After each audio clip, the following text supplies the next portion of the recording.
Good morning, welcome back. My name is BP Tiwari and I will cover WiMAX MAC in this session. We will um, see WiMAX MAC in the following perspective.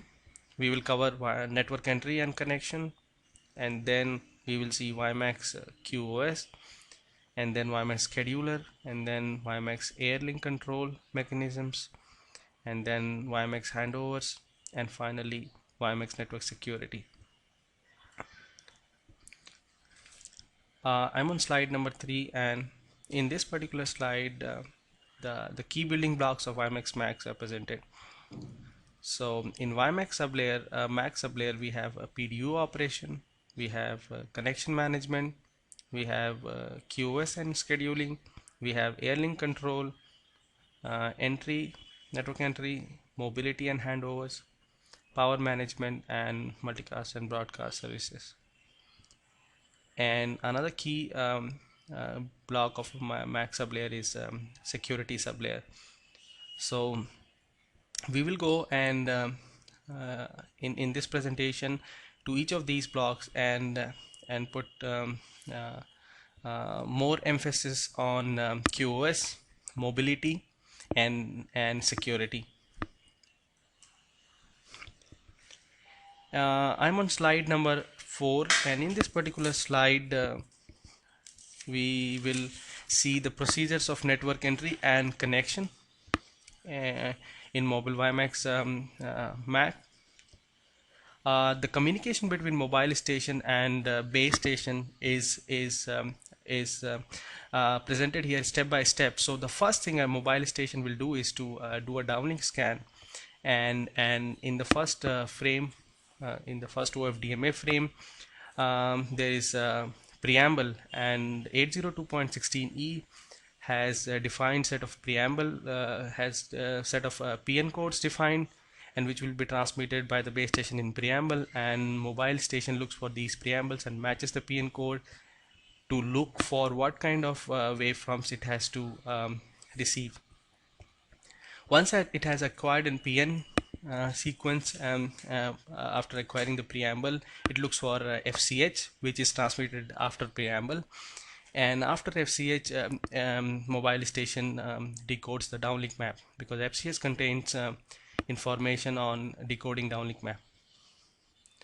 Once the downlink map is decoded, the mobile station gets an address and location of downlink channel descriptor, and from the downlink channel descriptor, mobile stations gets the location of uplink map, and from uplink map, mobile stations get the uplink channel descriptor, which contains ranging codes value and ranging locations.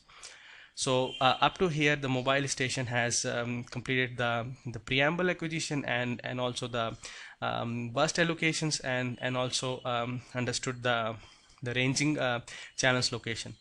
From ranging channel location, base mobile station performs ranging steps or ranging procedures, and the major reasons of doing a ranging procedure is to get time aligned, followed by adjustment of power, and followed by adjustment to frequency. So mobile WiMAX is very sensitive to a time and frequency offset. So in mobile WiMAX whole procedure steps, ranging is a key important aspects, and mobile stations needs to be aligned precisely to the frequency and time offset. After the ranging is completed, the next step is the basic capability negotiations, and in this step, mobile stations sends their capabilities to base station, and in a message called SBC request. This is a heavy message of nearly 3 subchannels, and in this particular message, mobile stations sends information like what kind of FFT they are using, and what kind of modulation it can supports in downlink and uplink, and permutations that can be supported in the mobile stations, and informations like which modes of MIMO can be supported. Is it a beamforming mobile stations, or it can support MIMO systems, and it reports CNR reporting mechanisms, and also tells base station about what kind of power control mechanisms capabilities it has. And then it also talks about methods of error-free transmissions like HARQ, ARQ, and security mechanism that is supported in the mobile station, and also handover metrics. So all these informations would be transmitted to the base station in the SBC request message, and from there the base station and the mobile station starts the PKM and PKM method, which is an authorization and key exchange framework. All of those steps from preamble to downlink map, uplink map, ranging, and basic negotiation and key exchange is done over non-secure traffic. From PKM initiations, and the next step of registering to the base station is a secure traffic. So after the PKM exchange framework is completed and traffic encryption keys are generated, base station does a registration, and after that it establishes an IP connectivity.